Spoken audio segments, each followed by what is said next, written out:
ನಾನು ಮೊಟ್ಟ ಮೊದಲಾಗಿ ಹೇಳಬೇಕು ಬಯಸ್ತಾ ಇದ್ದೇನೆ ಅಂತ ಏನಂತಂದ್ರೆ, ಇವತ್ತಿನ ದಿವಸ ಇಡೀ ವಿಶ್ವದಲ್ಲಿ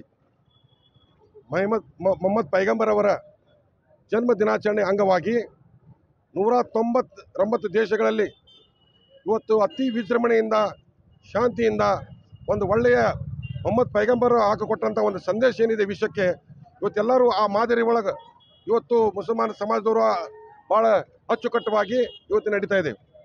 ಮೊಹಮ್ಮದ್ ಪೈಗಂಬರ್ ಅವರು ಬರೀ ಒಂದು ಸಮಾಜಕ್ಕೆ ಸೀಮಿತ ಆಗಿರಕ್ಕಿಲ್ಲ ಅವರು, ಯಾಕಂದರೆ ಅವರ ಸಂದೇಶ ಏನಿದೆಯಲ್ಲ ಇಡೀ ಮಾನವ ವಿಶ್ವ ಕುಲಕ್ಕೆ ಒಂದು ಸಂದೇಶ ಇತ್ತು. ಏನಪ್ಪ ಅಂತಂದರೆ, ನಾವೆಲ್ಲರೂ ಸಹಬಾಳದಿಂದ ಬಾಳಬೇಕು, ನಾವೆಲ್ಲರೂ ಹಿಂದೂ ಮುಸ್ಲಿಂ ಸಿಖ್ ಇಸಾಯಿ ಮತ್ತು ಇನ್ನಿತರ ಸಮಾಜದವರು ಬಾಂಧವರು ಎಲ್ಲರೂ ಸೇರಿಕೊಂಡು ನಾವೆಲ್ಲರೂ ಒಕ್ಕಟ್ಟಾಗಿ ನಡಿಬೇಕು, ನಾವು ಸೌಹಾರ್ದಯುತವಾಗಿ ಬಾಳಬೇಕು, ನಾವೆಲ್ಲರೂ ಹಬ್ಬ ಹರಿದಿನಗಳಲ್ಲಿ ನಾವೆಲ್ಲರೂ ಕೂಡಿ ಮಾಡಬೇಕು ಅನ್ನುವಂಥ ಒಂದು ಸಂದೇಶವನ್ನು ಕೊಟ್ಟಿದ್ದಾರೆ.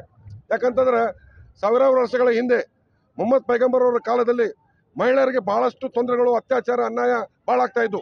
ಅಂಥ ಒಂದು ಸಂದರ್ಭದಲ್ಲಿ ಮೊಟ್ಟ ಮೊದಲಾಗಿ ಅವರು ಇಡೀ ಜಗತ್ತಿಗೆ ಬಂದು ಕೇಳಿದಾಗ ಜನರಿಗೆ ಸಮಸ್ಯೆಗಳನ್ನು ಬಹಳಷ್ಟು ಇದ್ದು.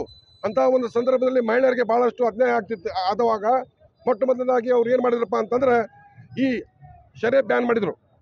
ಶರೀಯ ಬ್ಯಾನ್ ಎದಕ್ಕೆ ಮಾಡಿದ್ರಪ್ಪ ಅಂತಂದರೆ, ಶರೀಯ ಕುಡಿಯೋದ್ರಿಂದ ಸಾರ್ವಜನಿಕ ಜೀವನದಲ್ಲಿ ಸಮಾಜದೊಳಗೆ ಅಶಾಂತಿ ಉಂಟು ಮಾಡ್ತಾ ಇದೆ. ಅದರಿಂದ ಮಹಿಳೆಯರಿಗೆ ಅನ್ಯಾಯ, ಅತ್ಯಾಚಾರ, ಬಲಾತ್ಕಾರ ಅನ್ನುವಂಥ ಏನು ಶಬ್ದಗಳದಲ್ಲ ಆ ಅಂಥ ಸಂದರ್ಭ ಭಾಳಷ್ಟು ಕೂಡ ಆಗ್ತಿತ್ತು. ಆ ತಡೆಗಟ್ಟಲಿಕ್ಕೆ ಸಂಬಂಧ ಆ ಶರೀಯವನ್ನು ಕೂಡ ಬ್ಯಾನ್ ಮಾಡಿದರು.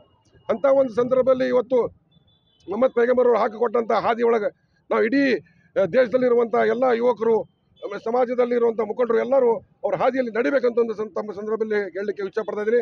ನನ್ನ ಹೆಸರು ಬಾಬಾಜಾನ್ ಮುದೋಳ್, ಹುಬ್ಬಳ್ಳಿ ಧಾರವಾಡ ಅಧ್ಯಕ್ಷ ಅಹಿಂದದ.